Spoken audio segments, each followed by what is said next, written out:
Well, hey, y'all. Good morning. I am so excited to be here. I'm surrounded. Oh, my goodness. This is just what a privilege and honor to be with you to help kick off NDC Oslo 2019. This is one of my nearest and dearest to my heart conferences.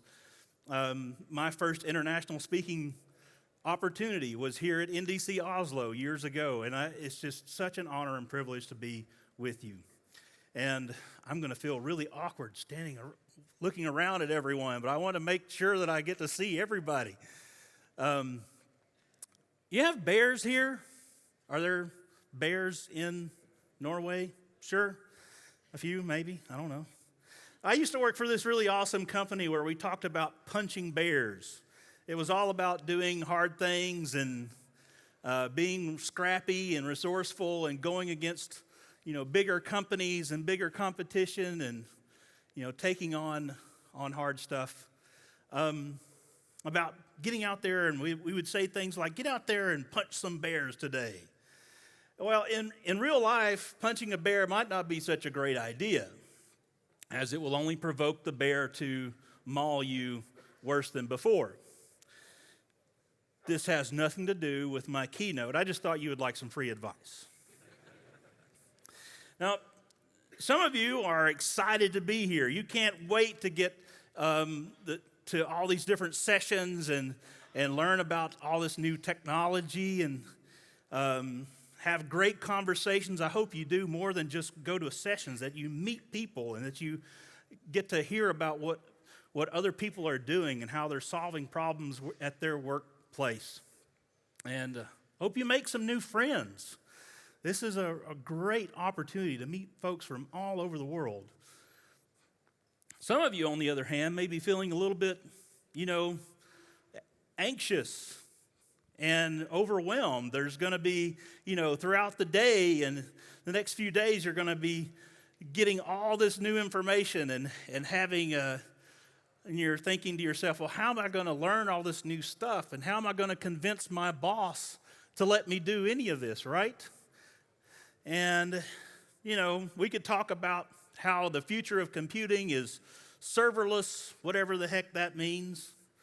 We could talk about IoT and machine learning or artificial intelligence. Those are all, hot topics, and how we should be connecting all the devices in our home to the internet and reaping all the benefits. Or we could talk about the latest JavaScript framework that came out only 5 minutes ago. You should stop everything that you're doing and use this brand new thing, right? Well, my goal here this morning is to encourage you to see your life through a bigger lens, to maybe, I want you to walk away with a bigger and maybe a clearer perspective on what you're capable of doing and what you're capable of achieving in your life. I'm here to tell you that you are awesome. You may not believe that yet. You may not yet realize it, but you have some pretty amazing tools that you were born with. Unfortunately, we have to deal with lies.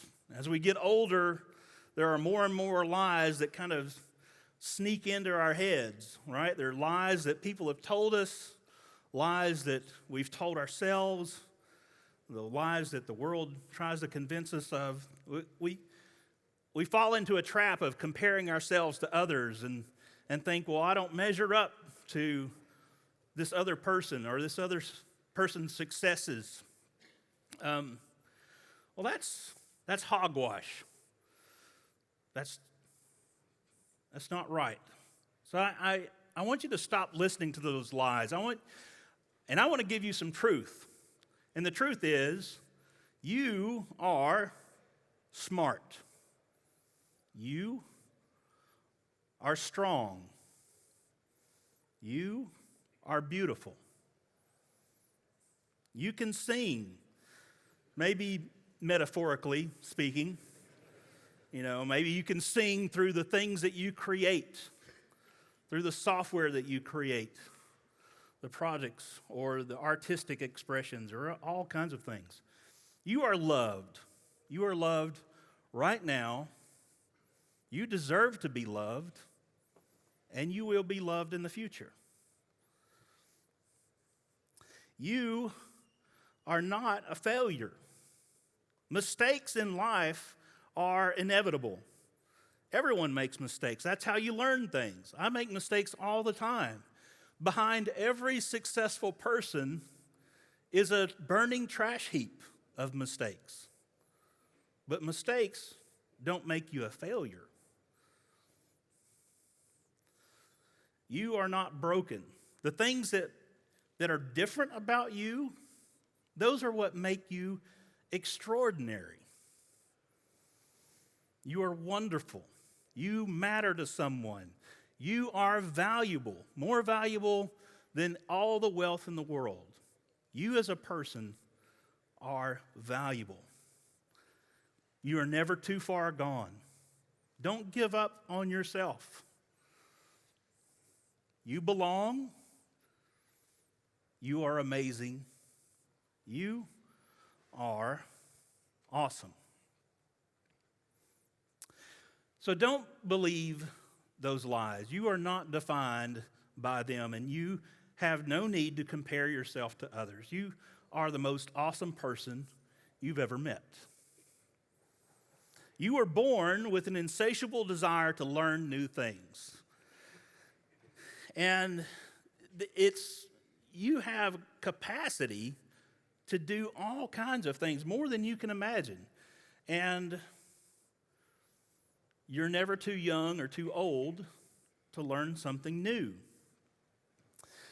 Creativity and imagination, those are like a muscle that you can, the more you use it, the stronger it becomes.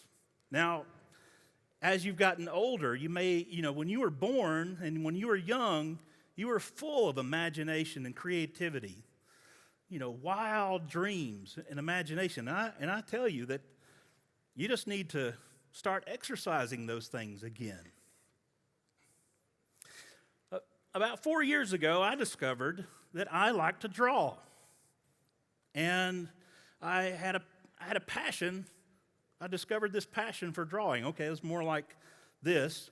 But I started out drawing crude stick figures and lines and arrows and shapes. And these were just to help the presentations that I was giving, just to add some character and some humor to the talks that I gave.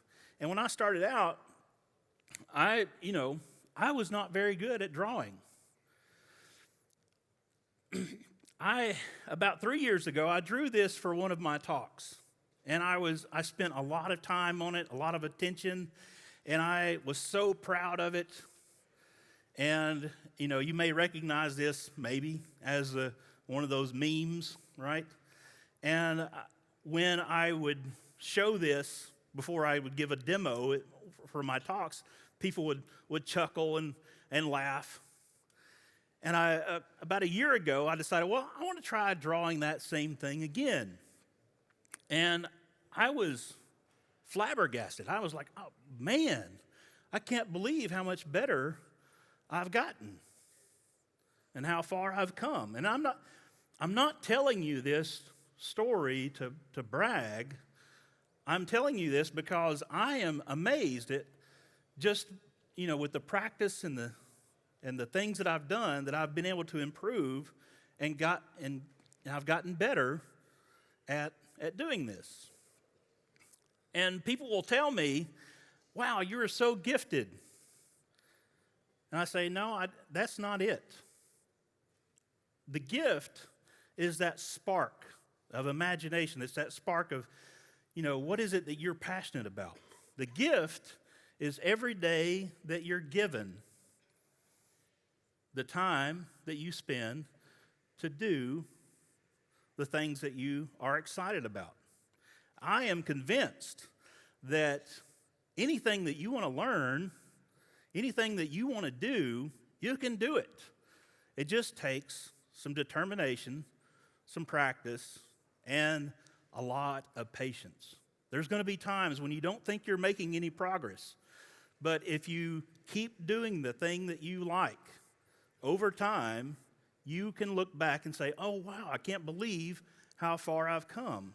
And this applies to, it was kind of like one of those aha, well, duh moments for me. When I looked at how far I've gotten as an artist, I was like, well, it's the same thing about programming, learning a new language, learning a new framework.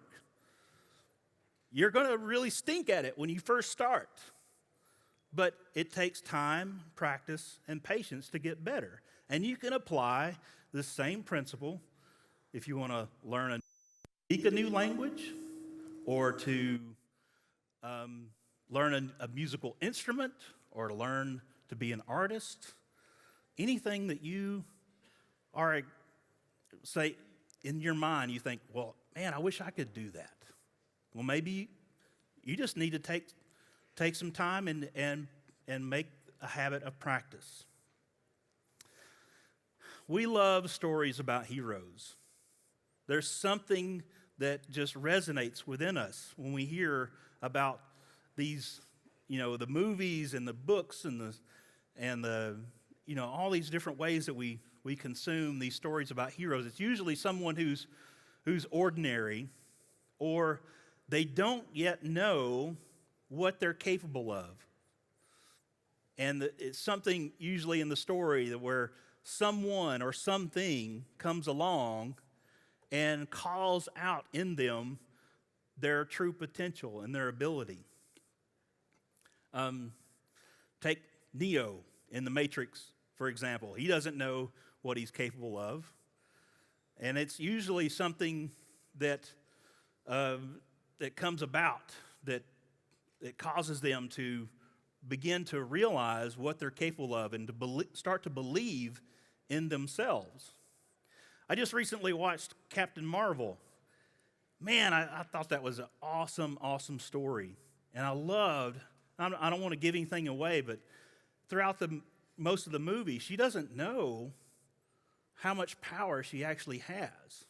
And at the end, when the guy is trying to tell her, to get her to believe some of those old lies and try to manipulate her again, she says, I have nothing to prove to you.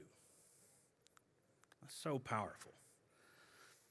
Well, I want you to know that you are the hero in your story.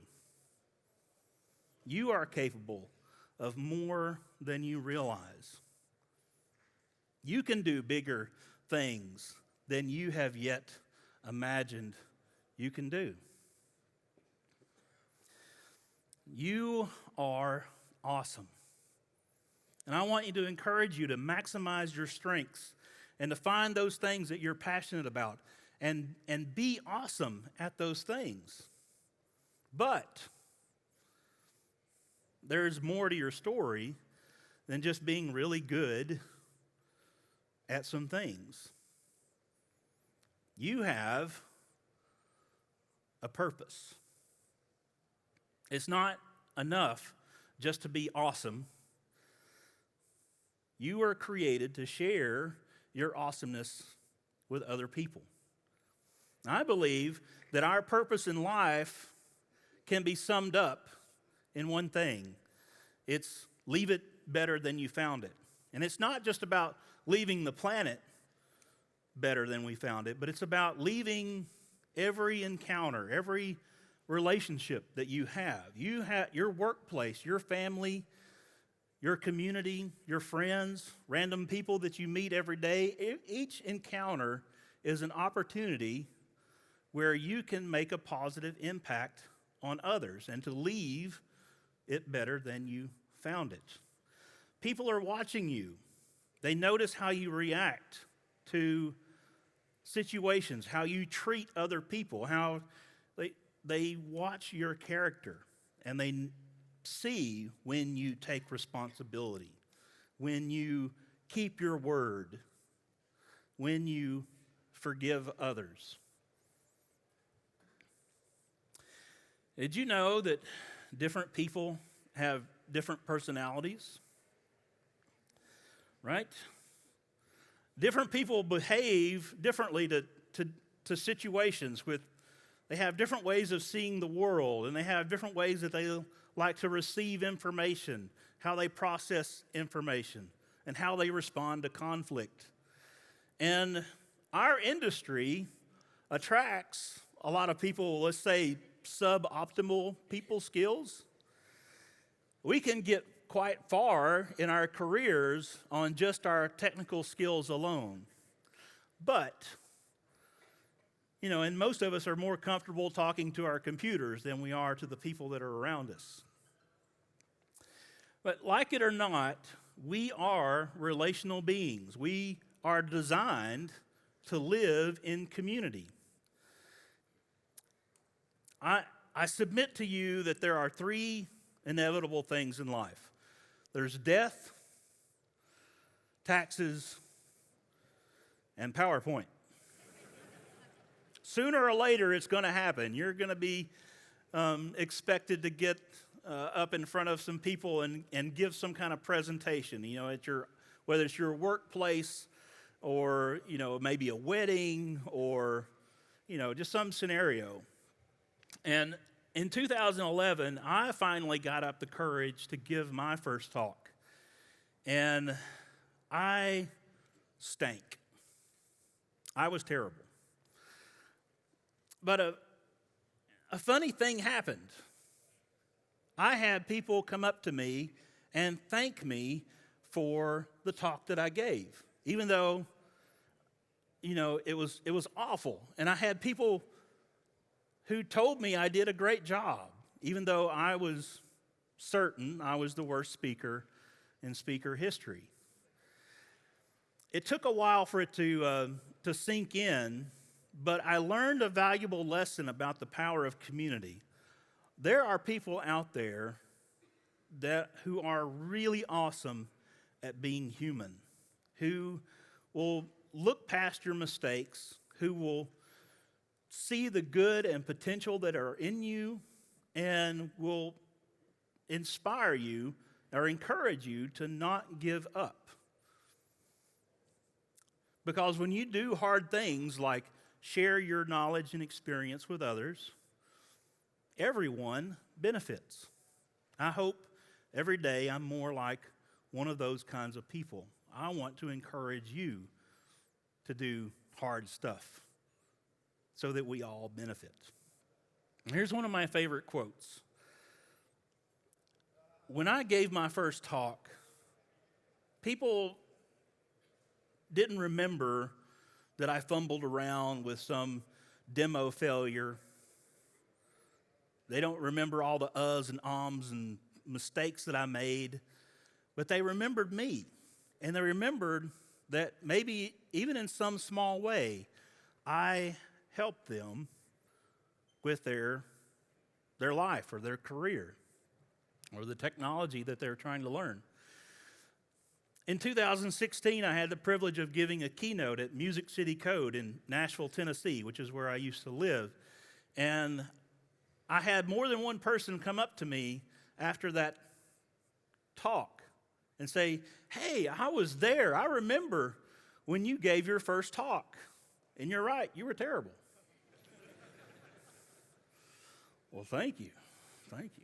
And you might be thinking to yourself, well, I can understand being forced to speak or, why would I volunteer to give a talk to a group of people? So let me tell you, having someone not only understand your message, but then be inspired to go and actually do that thing that you're talking about, that is one of the most rare and precious rewards I have ever experienced. And public speaking is an amazing skill that you can learn that can set you apart from other people and can open up all kinds of doors of opportunities. And there's lots and lots of other benefits to being a speaker. But there are so many other ways that you can share your knowledge and experience. Public speaking is just one of countless ways that you can contribute to the community and to share your awesomeness with others. Now, there's a real struggle. There's this real thing called impostor syndrome, and that's what keeps a lot of people from sharing their experiences. It's this idea that you feel like you're not worthy, or that your ideas and your knowledge aren't worthy enough to present, or that someone's going to call you out and call you a fraud. Well, I've talked to a lot of people over the years. This is a universal feeling. Everyone feels this way. Well, except for a few freaks. We know who those people are. But one thing that I want to encourage you is that not only do a lot of people experience this, and it's okay, and you can move beyond that, it's still okay to share your experiences, is that you don't have to be an expert to share your knowledge and experience with others. You have something that no one else has, and that is your experience. People can argue semantics, they can argue best practices or whatever all day long, but they cannot argue with your experience. Don't be afraid to share your knowledge and experience with others. Have you ever heard of the Dilbert principle? It's basically those, the most ineffective workers are systematically promoted to the position where they can do the least amount of harm, and that's management. Early in my career, I worked under a manager who exemplified this Dilbert principle. I really did not like the man, personally or professionally, and he was notoriously bad. Mistakes were named after him, and yet he still continued to rise in rank and responsibility. A lot of the work I had to do under his direction was of no value to anyone. Case in point, I was asked to create this huge binder of documentation for every method in my code, every stored procedure. No one was going to read this, ever. Pointless work is soul-crushing. I did everything that I could to get out from under his direction, but after more than a year, I quit and found another job. And I said to myself, life is too short to work somewhere that stinks. And I started living by this philosophy. I started offering it as advice to other people when they started to complain about their workplace. In technology, we have an incredible privilege where we're in such high demand that we can pick and choose where we get to work. We can leave one job for another. And not everyone has that kind of opportunity. The problem is that idea began to pollute my perspective. And when I was in some new job and things started to go sour, I would think, oh, great, here we go again. I've seen this before. Time to look for a new job. And I was in a similar situation, and I was unhappy with the work that I was doing, or the way things were going at work. And I had a very attractive job offer on the table, and I was trying to decide if I should take this job offer or not. And that's when my wife asked me 2 questions that stopped me in my tracks. Have you done everything that you can do? And if you left now, would you have any regrets?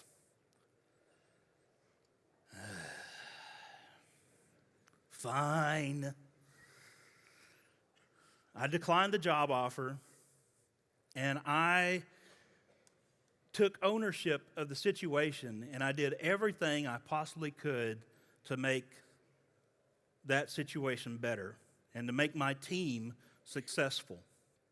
In the end, I still left that job 1 year later, but I left having no regrets, and I left being extremely proud of the work that we had accomplished. It had been one of the most prolific years in my career. Now, sure, there can be career-limiting situations. There can be, toxic environments that you don't have to stay in. And there can be really amazing opportunities that come along that justify leaving a job. But for everything else, I have a new mindset. Life is too short to let things stay the way they are. I've learned that taking ownership and responsibility is always the right thing to do. You've probably heard it said, well, that's not my job. That's not in my job description. Might not be your job, but people will notice if you do something like take responsibility for a situation to make it better. Or for you to go to your leadership and say, what can I do to help make this better? What can I do to make a better impact on our team and our workplace? Every now and again, we have to say goodbye to people that we work with. Sometimes, really, really awesome people, really good people that we're going to miss. And regardless of the circumstances, we let them know how much we're going to miss them. And sometimes we throw a party, a going away party, and we tell stories about, some of the cool things that they did or funny things that they will be remembered for. And it occurred to me a few years ago, when I had some really good, awesome people that I worked with that were leaving, and we're having the celebration of all the contributions and things that they had given to our company. And I was thinking, wow, this is really awesome. This is really special. Why don't we do this more often? Why do we have to wait until someone's leaving the company before we'll tell them, hey, you did such an incredible job?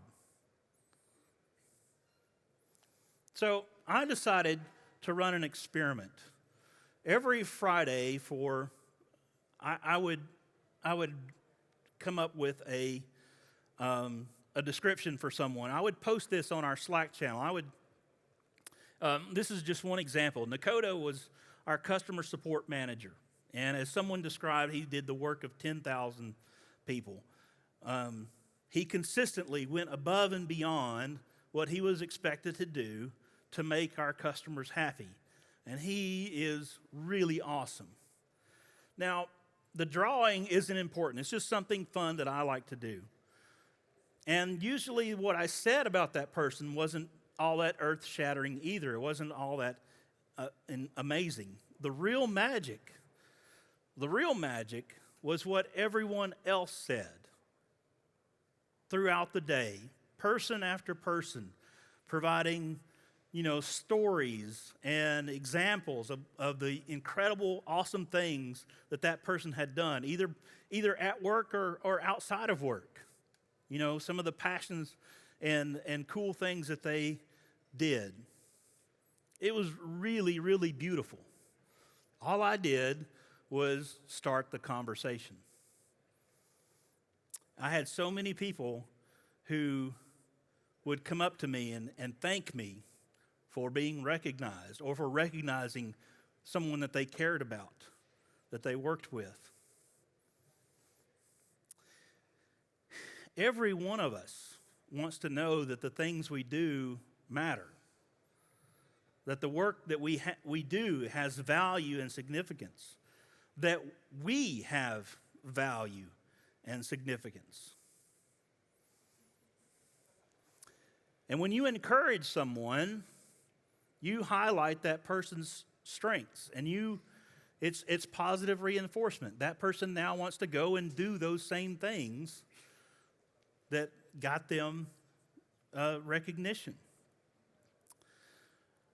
Reflecting back over more than 10 years of agile development, I've come to the conclusion that respect for people really is the more fundamental principle. Having respect and showing respect is the fuel that enables teams to be successful, for companies to be successful, for products to be successful. It is what enables all those other facets of good programming and team building. It starts with respect. Something you should know about me is I can't go for very long without talking about bacon. So I submit to you my highest award for excellence, the Bacon Award. And when you can encourage someone or a group or a team, they will continue to improve and create amazing results. And the cool thing is, they can go on to inspire others to do amazing and cool things. And it becomes this awesome, virtuous cycle. And you can be the person that starts that conversation, that starts that kind of movement in your community, in your workplace. Now, being transparent, I grew up in a dysfunctional family where there wasn't a whole lot of encouragement shared. And maybe you come from a family or even a culture that does not value encouragement. So I've had to learn encouragement, and it's just like any other skill. It's something that you can learn too. Let me help you. So imagine you have a coworker named Mary. You can go up to Mary and say, Mary, I am so thankful for the work that you do for our team. The database work that you do is so valuable. And not only that, but you're always smiling and cheerful. You just brighten everyone's day. Thank you for being awesome. Paul, thank you for always being willing to help. I know I can always count on you. When I come to you with a problem, you seem to have just great insight and able to help me find a solution. Thank you. You are awesome. Mark, thank you for always wearing deodorant and coming to work fully clothed. Keep up the good work, buddy. See, it's not that hard. You can find things to encourage other people about, and it will make their day and inspire them to do more and better things. Some of you know Joe Armstrong. He's been a speaker here at NDC Oslo several times. We lost an incredible champion of the developer community this year. And I want to honor Joe. I hope you, if you've been here to NDC Oslo before, I hope you got an opportunity to hear one of his talks or to get to meet him. I got to meet him. I wish I'd gotten to know him better. But this was a man who did amazing things in the developer community. He not only helped create, Erlang, the language, but just the contributions that he made, have inspired countless people. And the applications, his influence is just incalculable.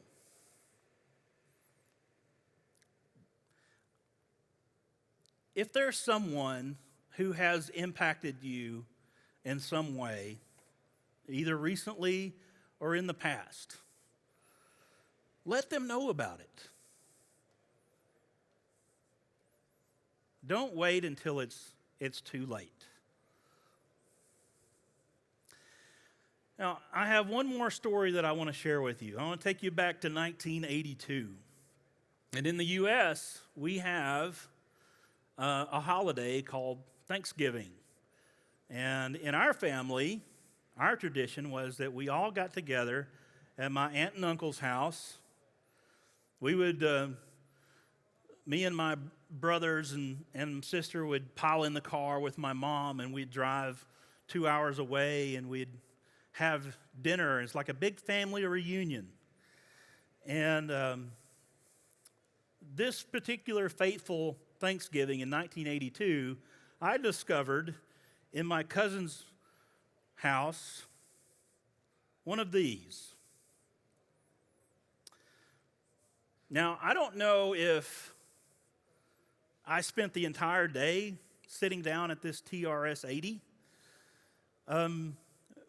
but I do know it made an impression on my uncle. And sometime after Thanksgiving, my mom got a phone call, and we got in the car, and we drove 2 hours to my aunt and uncle's house, and there waiting for me was a big cardboard box, and inside was TRS-80, a cassette drive, a floppy drive, a dot matrix printer, a whole bunch of cables, and this book. This one kind and very generous act launched me on a journey of computers and a love for technology. And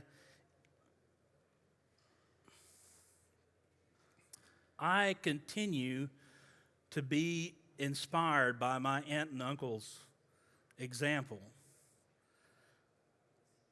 of investing not only in their family but in countless others. And I cannot thank them enough for the impact that they made on me. I wouldn't be here today if it weren't for them.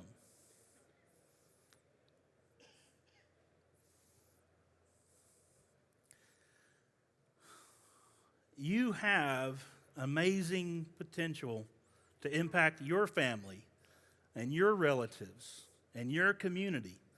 You never know if some act of kindness, a word of encouragement, maybe a small investment of your time could be that catalyst that inspires someone else on their lifelong journey of exploration and their livelihood.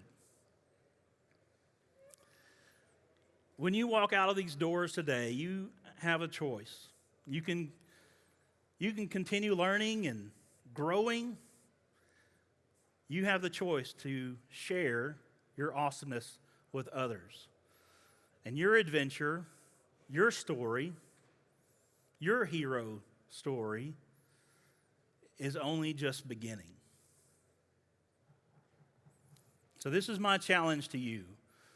Regardless of your age, the amount of experience, your job title, your role, you have amazing potential to impact your workplace, your family, your community in powerful, significant ways. I encourage you to maximize your talents. Go be courageous. Go do those hard things. Go inspire others. Go and be awesome. Thank you.